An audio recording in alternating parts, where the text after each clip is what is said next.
ഇല്ലെങ്കിൽ നിങ്ങൾ എന്തായാലും പെടും. ഓ ശരിയാ. Green light, red light. ഇനി വെറും 2 മിനിറ്റ് മാത്രം. കാൾ എന്നെ ശരിക്കും പേടിപ്പിക്കുന്നുണ്ട്. Green light, red light.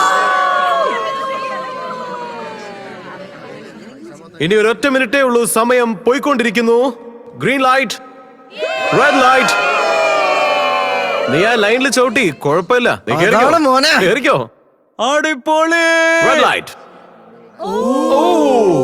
അത് വർക്കായി, അവര് പുറത്തായി. നീ ഉറപ്പായി ഔട്ടാണ്. ഇത് വർക്കാവുന്ന എനിക്ക് അറിയായിരുന്നു. ഗ്രീൻ ലൈറ്റ്,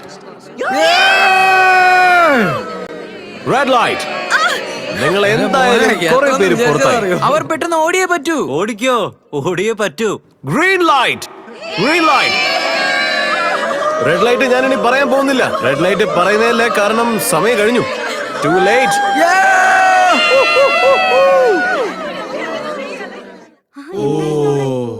നാശം പിടിക്കാൻ. അപ്പൊ red light green light survive ചെയ്തതിന് എല്ലാവർക്കും കൺഗ്രാറ്റുലേഷൻസ്.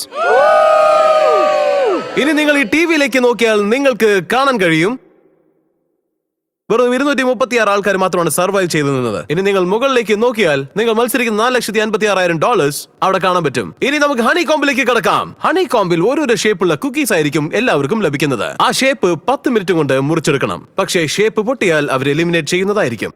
ഓൾറൈറ്റ്, ഇനി എല്ലാവരും അവിടെയുള്ള ക്വസ്റ്റ്യൻ മാർക്കിൽ ഏതെങ്കിലും ഒന്നിൽ പോയിട്ട് ലൈൻ നിൽക്കുക. എന്തുകൊണ്ടാ ഇത് സെലക്ട് ചെയ്തത്? ഇത് ശരിക്കും നടുക്കായതുകൊണ്ട്. അപ്പൊ ഇത് അംബ്രല്ല ആകില്ലെന്നാണ് വിശ്വാസം. സ്ക്വിഡ് ഗെയിം കണ്ടിട്ടെങ്കിലും ഉണ്ടോ? മനസ്സിലായി. ഇവരിൽ നിന്ന് കുറെ പേരുന്നാലും പുറത്തു പോകും. ആദ്യത്തെ ഷേപ്പ് കാണിക്ക്.